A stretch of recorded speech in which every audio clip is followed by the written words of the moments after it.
Is the reef dead? Well, of course, the obvious answer is no. Right now, we're at Agincourt Reef. This particular reef is known as Agincourt number 3.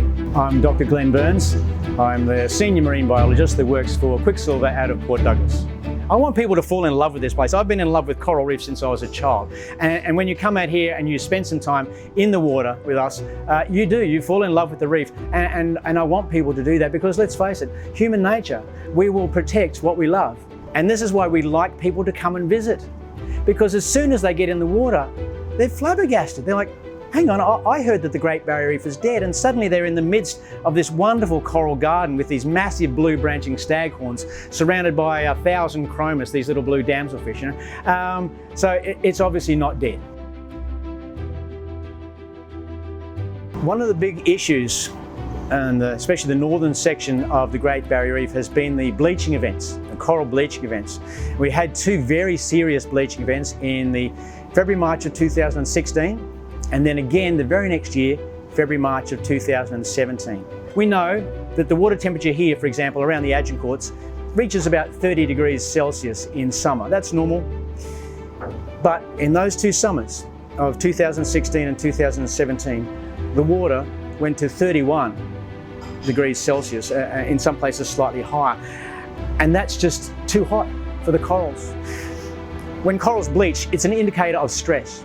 And I think that's one of the things that people need to understand. I bring people out here now and I take them in the water and I say, you're not going to see any bleached coral.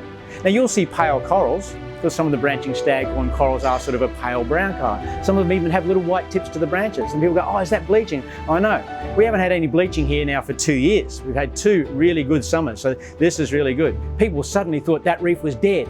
Well, no, that wasn't the case, thank goodness, because we found that although we did lose some corals, most of our corals survived 2 serious bleaching events. So we do have heat-tolerant corals. We have resilient corals.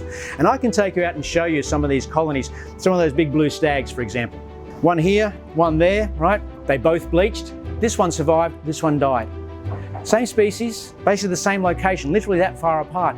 The big question then was, why? And now we've actually had a lot of continued growth. The corals that went through those bleaching events have actually been growing very, very nicely in the last 2 years. And the branching staghorn corals will grow about 15-20 centimetres. That's about my hand span, right? On average, right, through a year.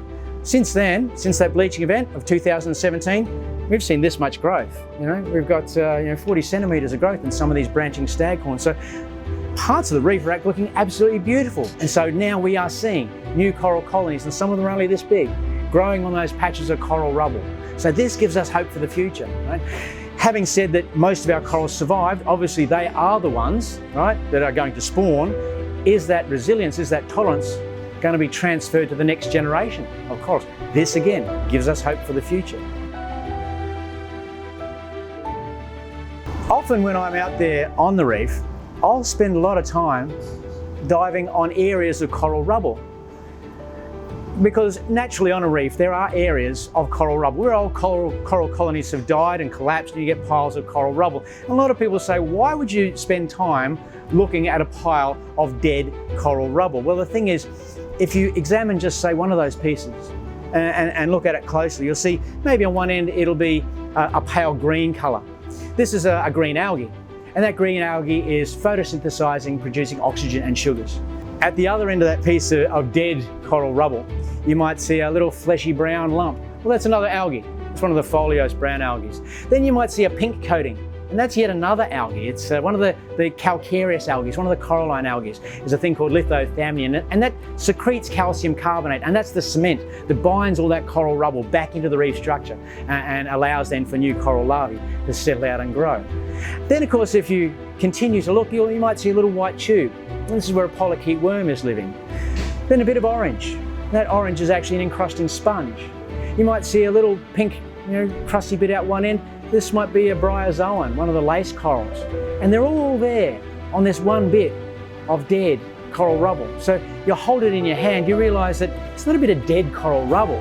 There's 6 living species there in the palm of your hand. And when you think about it like that, right, there's nothing dead out here, right? The whole place is alive. The coral colours at the moment are pretty much what they've always been. Yellow, green, brown and blue. These are the typical coral colours. Now we do get some lovely sort of pinky purple ones, we get some lovely sort of red corals, some beautiful red soft corals, some encrusting sponges that are bright orange, etc, etc. But the typical coral colours out here are yellow, green, brown and blue. Most of the branching staghorns, for example, are brown. And that's one of the things, that's one of the questions that I often get. People come to the reef and they say, it's not as brightly coloured as I thought it was going to be. Well, of course, you realise that there are a couple of issues here. One issue is that if you're a photographer and you want to take a photograph of a coral, are you going to take a picture of this kind of beigey brown one over here or this beautiful pinky purple one? So there is a skewed perception there. And of course, the other thing that a lot of people don't realise is that when they're looking at these lovely coffee table books, a lot of those photographs have been taken with a flash.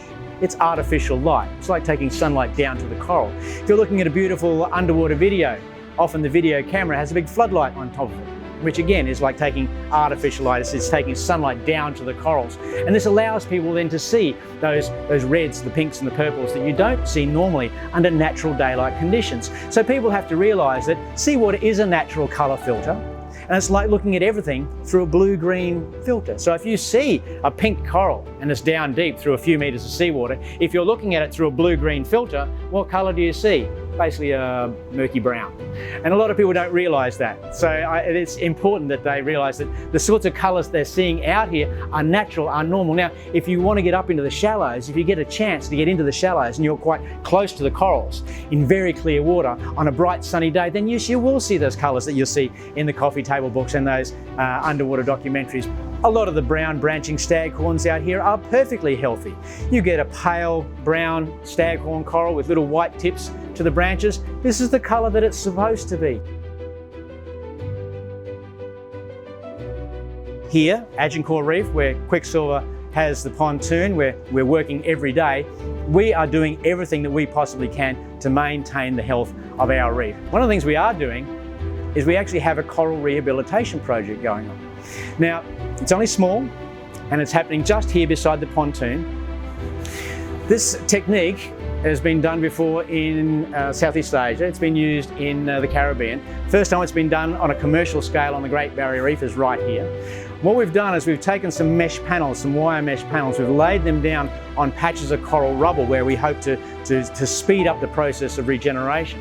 We can take cuttings, again we're working very closely with the Marine Park Authority to choose cuttings that have come from corals that are resilient, that are heat tolerant and that grow quite quickly.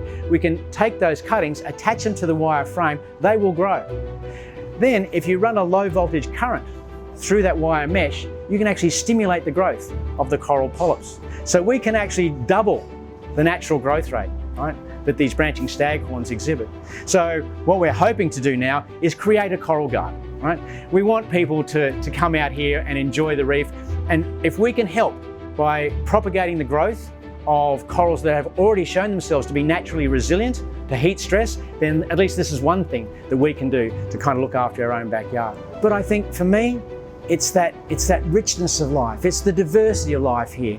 Knowing that there are more species per square metre on the reef that I'm snorkeling on today, that's what blows my mind.